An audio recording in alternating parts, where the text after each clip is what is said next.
Buenas tardes, soy la profesora Paula Gallo Puló y les voy a dictar la materia Derecho Civil 2 correspondiente a la carrera de Contador, el Plan 2015.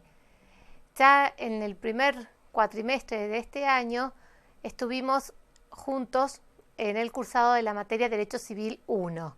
Esta materia que hoy comienza es la materia Derecho Civil 2, es la continuación de Derecho Civil 1. Recordarán ustedes que cuando hicimos una introducción a la materia Derecho Civil, vimos qué es lo que vamos a estudiar a lo largo del Derecho Civil 1 y Derecho Civil 2. Todo el recorrido de ambos programas está contenido en las normas del Código Civil y Comercial de la Nación que rigen nuestro país desde el año 2015. En la primera parte de esta materia estudiamos primero qué era la ley, qué era el derecho, estudiamos también todos los antecedentes del Código Civil, cuáles son las fuentes del derecho, destacando la importancia que tiene este Código Civil y Comercial en todo lo que se refiere a la regulación del derecho civil. También vimos todo lo que es sujeto de derecho, tanto la persona humana como la persona jurídica. Estudiamos el objeto del derecho, concretamente lo que es el patrimonio, como un atributo de la personalidad.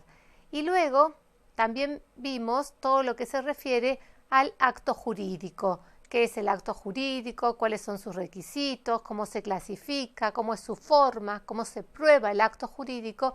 Para finalmente estudiar lo relativo a aquellos casos en que ese acto jurídico no produce efectos, que es el tema relativo a la nulidad. Todo esto que vimos en la primera parte de Derecho Civil 1 es lo que se conoce como parte general. ¿Qué quiere decir? Que todas esas normas se van a aplicar a las distintas instituciones del derecho civil. En cambio, en esta segunda parte vamos a ver los distintos aspectos del derecho civil, pero ya en especial. Por ejemplo, vamos a comenzar estudiando los derechos personales, que nosotros los vimos cuando hablamos de los derechos patrimoniales, dijimos cuál era su concepto, cuáles eran sus características, que son las obligaciones. Luego vamos a estudiar los contratos, los derechos reales, lo que es derecho de familia y derecho sucesorio. Bueno, en esta segunda parte vamos a comenzar con lo que son los derechos personales. Yo recién les decía que ya tenemos una idea de qué son los derechos personales. ¿Por qué? Porque son derechos patrimoniales y nosotros estudiamos los derechos patrimoniales al estudiar el patrimonio. En aquella oportunidad decíamos que los derechos patrimoniales tienen siempre un contenido que se puede evaluar en dinero, es decir, lo que se conoce como un contenido pecuniario. Le puedo dar un valor en dinero. Todo aquello que no puede ser valuado en dinero queda fuera de los derechos de carácter patrimonial, como son, por ejemplo, el derecho a la vida, el derecho a la integridad física, el derecho a la integridad psíquica. No tienen un valor en dinero. Ustedes pueden estar pensando, pero ¿cómo? Cuando una persona muere o cuando una persona es lesionada por algún motivo en su integridad física, corresponde una indemnización que siempre es una suma de dinero. Sí, eso es cierto, pero esto no significa que esa vida o que esa integridad física de la persona tenga un valor en dinero. Lo que se hace es estimar el perjuicio que se causó a esa persona con esta lesión, ya sea en la vida o en la integridad física, se hace una estimación del perjuicio causado y así se fija una indemnización de dinero. Pero esto no significa nunca que la vida o que la integridad física puedan ser valuadas en dinero. Por eso, este tipo de derechos quedan fuera del patrimonio de las personas. Dentro del patrimonio de las personas están justamente aquellos derechos que tienen un carácter pecuniario, que les puedo dar un valor en dinero. Y acá tenemos los derechos personales, los derechos reales y los derechos intelectuales. El objeto de estudio de las dos primeras unidades de esta segunda parte de Derecho Civil son justamente esos derechos personales. ¿Qué es lo que los caracteriza?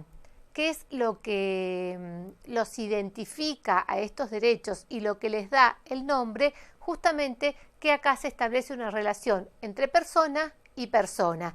Por eso son derechos personales, son relaciones entre personas. y se los conoce como obligaciones. El Código Civil y Comercial define justamente a la obligación en el artículo 724 que dice: la obligación es una relación jurídica en virtud de la cual el acreedor tiene el derecho a exigir del deudor una prestación destinada a satisfacer un interés lícito y ante el incumplimiento a obtener forzadamente la satisfacción de dicho interés. Hay una relación, como les decía recién y como lo dice el propio artículo 724, de persona a persona, un sujeto activo o acreedor y un sujeto pasivo o deudor. En virtud de esta relación entre el acreedor y el acreedor tiene la facultad, el derecho de exigirle al deudor una prestación. Y en caso de que el deudor no cumpla, a obtener forzadamente la satisfacción de ese interés. Así dice el código. Es una relación entonces entre un sujeto activo o acreedor y un sujeto pasivo o deudor. El acreedor le puede exigir al deudor que le entregue algo o que ejecute un hecho a su favor, o bien que se abstenga de ejecutar algo que, de no haber existido esa relación, lo podría haber realizado. En caso de que el deudor no cumpla, la ley le da todos los mecanismos, las herramientas al acreedor para que le pueda exigir forzadamente ese cumplimiento al deudor. Por eso hablamos de derecho personal, que se opone a los derechos reales, que los vamos a ver en otras unidades más adelante. ¿Cuáles son los elementos esenciales para que exista una obligación? El sujeto, el objeto y la causa. Si falta alguno de estos elementos, no hay obligación. Por eso decimos que son elementos esenciales. El sujeto, como vimos recién, es el sujeto activo y el sujeto pasivo. Tienen que estar ambos sujetos determinados. Esto significa que tengo que tener individualizado al acreedor y al deudor. Puede suceder que al contraerse esa obligación, alguno de los sujetos no esté determinado, pero tiene que ser por lo menos determinable. ¿Qué significa? Que tengo que tener la posibilidad de determinarlo en el momento en que la obligación sea exigible. Es decir, al contraerse la obligación no está determinado, pero existen elementos que me van a permitir determinarlo en el momento en que esa obligación se tenga que cumplir. Ejemplos. Una persona pierde un determinado objeto y ofrece una recompensa a quien encontrare ese objeto. Al momento de constituirse esa obligación, una persona asume la obligación de pagar una determinada suma de dinero si alguien le trae el objeto perdido. No sabemos quién va a ser el acreedor de esa obligación, no sabemos quién va a ser merecedor de esa recompensa, pero tenemos los elementos para poder determinarlo. Por eso decimos que es determinable, voy a tener la posibilidad de determinarlo. Por ejemplo, en el ejemplo, los elementos serían: la persona que traiga el objeto perdido va a ser quien tiene derecho a obtener esa recompensa. Bueno, además, tanto el sujeto activo como el sujeto pasivo tienen que tener la capacidad necesaria para la obligación de que se trate. Es decir, tienen que tener la capacidad de derecho como así también la capacidad de ejercicio, poder ser titular de ese derecho y además poder ejercerlo, ya sea por sí mismo o a través de sus representantes legales. El segundo elemento esencial es el objeto de la obligación, que consiste siempre en una prestación que puede ser de dar, de hacer o de no hacer, ya sea que consiste en la entrega de una cosa, por ejemplo, o en la entrega de una suma de dinero, en hacer, que es ejecutar un hecho a favor de otro, o no hacer, que es el caso en que una persona tiene que abstenerse de realizar determinado comportamiento o de observar determinada conducta porque existe esa obligación. Y en caso de que esa obligación no existiera, ese hecho o esa conducta podrían haber sido realizadas. Y el tercer elemento esencial para que la obligación sea válida, tenga existencia, es la causa. Acá tenemos que hacer una aclaración. Como ustedes habrán visto y ya lo conversamos también, en derecho es muy común que a un mismo término se le asignen distintos significados. Por ejemplo, nosotros hablamos de lo que es el dolo. Bueno, el término dolo tiene distintos significados. Puedo hablar como dolo, como vicio de la voluntad, como el del dolo, como elemento de lo que es el delito, Y puedo hablar de dolo cuando hay una deliberada inejecución, un deliberado incumplimiento de la obligación.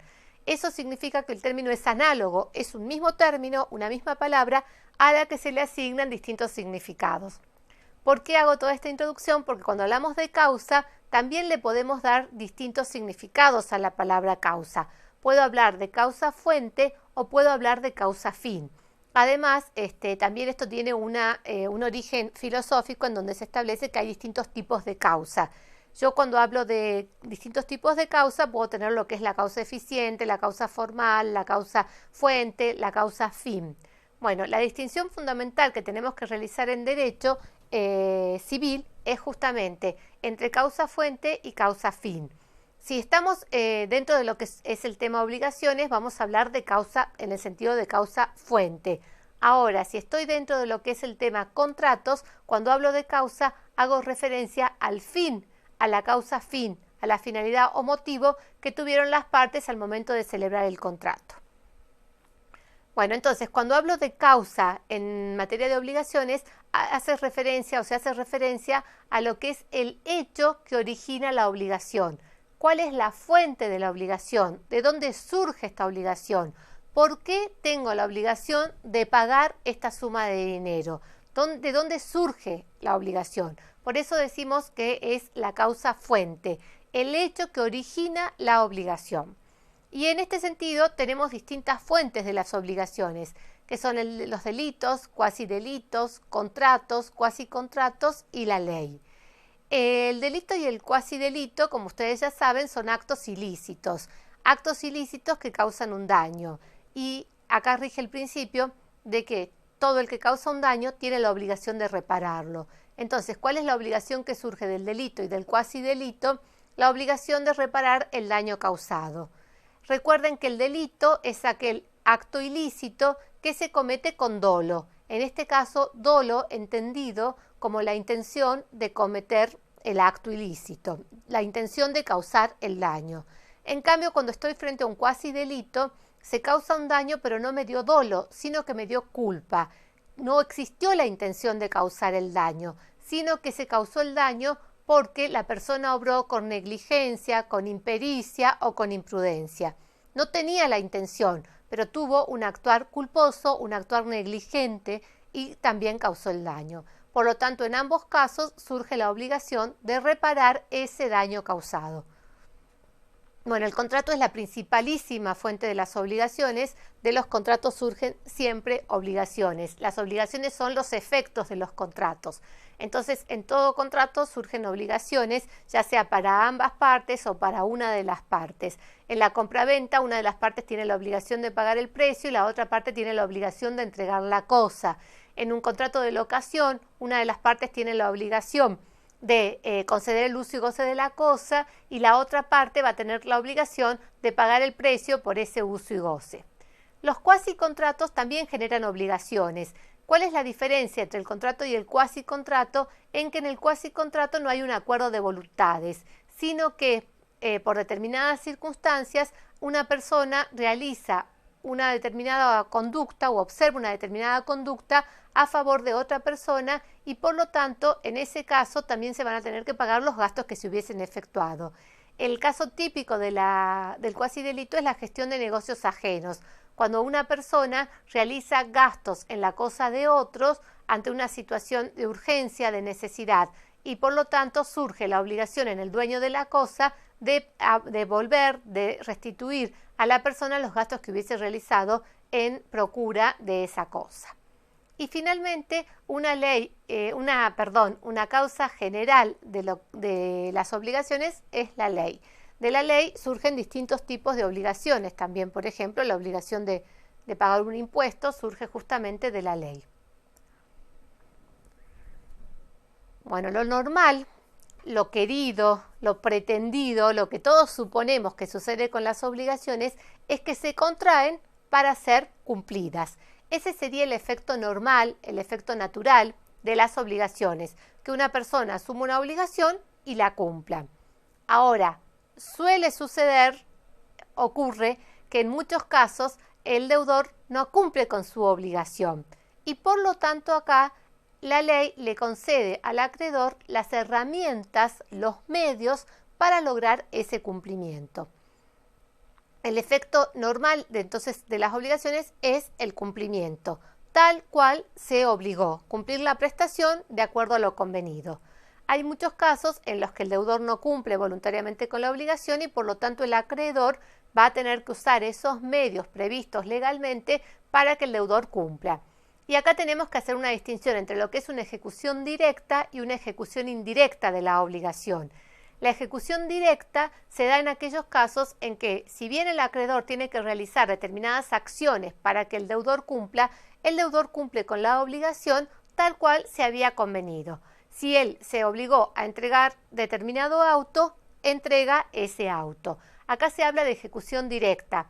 Como les decía, es distinto que el cumplimiento normal porque el acreedor tuvo que compelir al deudor a que cumpla, o sea, tuvo que actuar el acreedor para que el deudor cumpla, pero sin perjuicio de ello obtiene el cumplimiento exacto de la obligación. Ahora, hay otros casos en los que no se puede lograr que el deudor cumpla con la prestación, entregue la prestación, por ejemplo, de acuerdo a lo que se había obligado. Entonces acá entramos en lo que se llama la ejecución indirecta. Ya el acreedor no va a poder obtener la prestación de acuerdo a lo convenido, sino que como eso no es posible, esa prestación se va a transformar en una indemnización que, de daños y perjuicios que siempre se traduce en lo que es el pago de una suma de dinero, que comprende dos rubros, lo que es el daño emergente y el lucro cesante. El daño emergente consiste en justamente el daño que se causó al acreedor por ese incumplimiento. Y el lucro cesante es la ganancia frustrada, lo que el acreedor dejó de percibir, dejó de ganar a causa de ese incumplimiento. Entonces, acá tenemos que distinguir el cumplimiento normal de este cumplimiento, del caso de incumplimiento, en donde el acreedor va a poder realizar una ejecución directa o una ejecución indirecta, que es justamente la indemnización.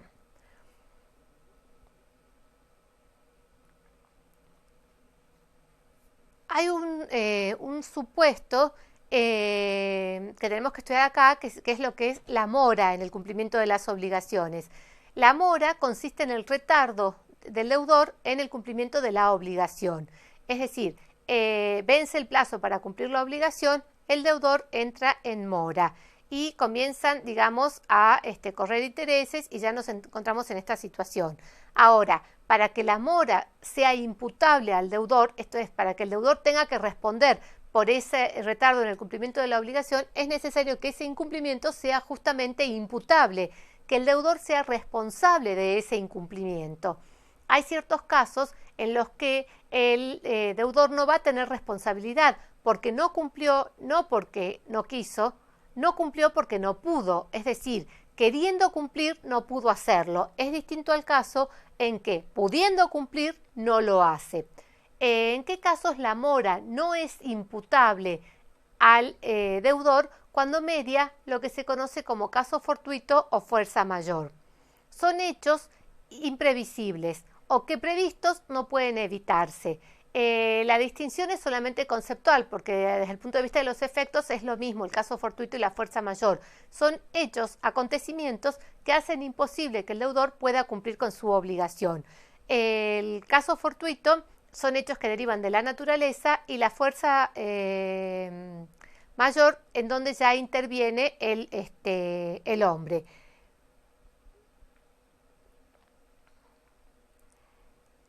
Por ejemplo, una persona tiene que entregar una determinada cantidad de trigo y cuando decide salir, digamos, el camión con esa cantidad X de trigo en tiempo todavía, en un tiempo prudente para llegar en plazo al cumplimiento de la obligación, por ejemplo, hay un corte de ruta que le hace imposible llegar, o bien la rotura de un puente que atraviesa un río y también es imposible que pueda cruzarlo. En esos casos, media, caso fortuito, fuerza mayor, y por lo tanto el deudor no puede cumplir, pero no va a incurrir en mora porque el retardo en el cumplimiento de esa obligación no le es imputable.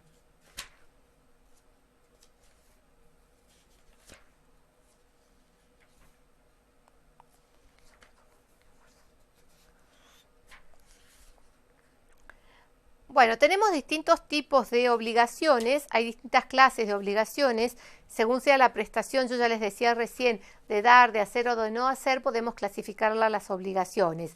Y también otra distinción entre las obligaciones es desde el punto de vista de las personas. En los casos en que hay pluralidad de personas en la obligación, ya sea porque tenemos varios acreedores o varios deudores, o varios acreedores y varios deudores, acá distinguimos lo que son las obligaciones simplemente mancomunadas de las obligaciones solidarias. Las obligaciones simplemente mancomunadas están definidas por el artículo 825 del Código Civil, que dice: la obligación simplemente mancomunada es aquella en la que el crédito o la deuda se fracciona en tantas relaciones particulares independientes entre sí como acreedores o deudores haya. Las cuotas respectivas se consideran deudas o créditos distintos los unos de los otros. En tanto, las obligaciones solidarias están definidas en el artículo 827, que dice: hay solidaridad en las obligaciones con pluralidad de sujetos y originadas en una causa única cuando en razón del título constitutivo o de la ley su cumplimiento total puede exigirse a cualquiera de los deudores por cualquiera de los acreedores. Como recién les decía, acá el tema es que hay pluralidad de acreedores o pluralidad de deudores. Cuando la obligación es simplemente mancomunadas, la deuda, la obligación, se divide entre tantas partes existan. O sea, el deudor se libera cuando paga su parte de la obligación. En cambio, cuando la obligación es solidaria, no existe esta división entre las distintas partes de la obligación, sino que la obligación es una. ¿Y cuál es la forma de que queden liberados los deudores? Cuando se paga la totalidad. O sea, un deudor paga toda la deuda y libera a los otros deudores. Eso sin perjuicio de la acción que después ese deudor pueda tener contra sus codeudores. Bueno, estas obligaciones que surgen, que nacen, que tienen existencia, como yo recién les decía, lo normal, lo pretendido, lo querido es que terminen cuando son cumplidas, mediante el pago, que es el modo de extinción normal de las obligaciones. La obligación se cumple cuando se paga, se entrega la prestación en forma íntegra, idéntica, tal cual se había convenido. Pero hay distintos otros modos por los cuales se pueden extinguir las obligaciones que no son justamente el pago. Acá podemos distinguir lo que es el pago por consignación, el pago con subrogación, lo que es la novación, la compensación, la confusión, la prescripción. Todo eso ustedes lo pueden estudiar directamente del módulo del código y es conceptual. Ahora, es conceptual, pero tengo que tener bien clara la diferencia entre una y otra forma de extinción de las obligaciones. Dijimos, cuando hablábamos de las fuentes de las obligaciones, que una fuente principalísima de obligaciones, generadora de obligaciones, son los contratos. Los contratos, que estudiamos también en 2 unidades en esta segunda parte de Derecho Civil, están definidos por el artículo 957 del Código Civil, que dice: contrato es el acto jurídico mediante el cual 2 o más partes manifiestan su consentimiento para crear, regular, modificar, transferir o extinguir relaciones jurídicas patrimoniales. Fíjense, es un acto jurídico, 2 o más partes, consentimiento y relaciones jurídicas patrimoniales. Es un acto jurídico patrimonial. Tiene carácter patrimonial. Su contenido tiene un valor en dinero. Por eso dejamos muchos ejemplos que a veces aparecen en materia contractual que están vinculados con lo que es el derecho de familia, quedan fuera. Porque, por ejemplo, el matrimonio no tiene un contenido, no tiene un carácter patrimonial. Es justamente un acto jurídico extrapatrimonial. No vale como ejemplo de contratos. Ejemplos de contratos son la compraventa, la locación, el comodato, el mutuo, el contrato de depósito, de donación, la fianza. Todos esos son contratos. Justamente hay un acuerdo de voluntades y tiene por finalidad regular derechos de carácter patrimonial. En materia contractual rige un principio que se conoce como autonomía de la voluntad. ¿Qué significa esto? La palabra autonomía nos da la idea de la capacidad de darse sus propias normas. es la capacidad de dictar las normas que me van a regular en determinada actividad. Ese es el principio que rige nuestro ordenamiento jurídico en materia contractual, en donde el contrato queda totalmente librado a la voluntad de las partes. Las partes son las que van a decidir si quieren celebrar un contrato, con quién lo quieren celebrar, cuándo lo van a celebrar, y en el caso en que lo celebran, son ellas las que van a establecer cuáles son las cláusulas de ese contrato. Siempre dentro de los límites establecidos por el ordenamiento jurídico en general, por la moral y por las buenas costumbres. No pueden ir en contra de lo que dice la ley, en contra de lo que manda la moral y las buenas costumbres dentro de nuestro sistema jurídico. Pero con esos límites, las partes pueden establecer las cláusulas del contrato. Ahora, las partes son totalmente libres de celebrar el contrato, de establecer cuáles son las cláusulas de ese contrato. Pero una vez que el contrato fue celebrado, ese contrato es para las partes como si fuera la ley misma. Algún autor señalaba que la persona, el hombre, digamos, es libre de celebrar el contrato.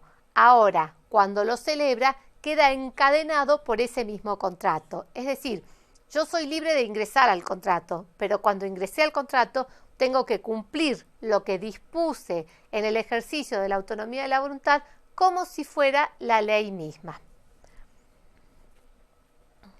Bueno, desde hace ya muchos años se distinguen tres tipos de contratos en general que ya están introducidos, plasmados en el nuevo Código Civil y Comercial, que son el contrato de carácter discrecional, el contrato de consumo y el contrato de adhesión.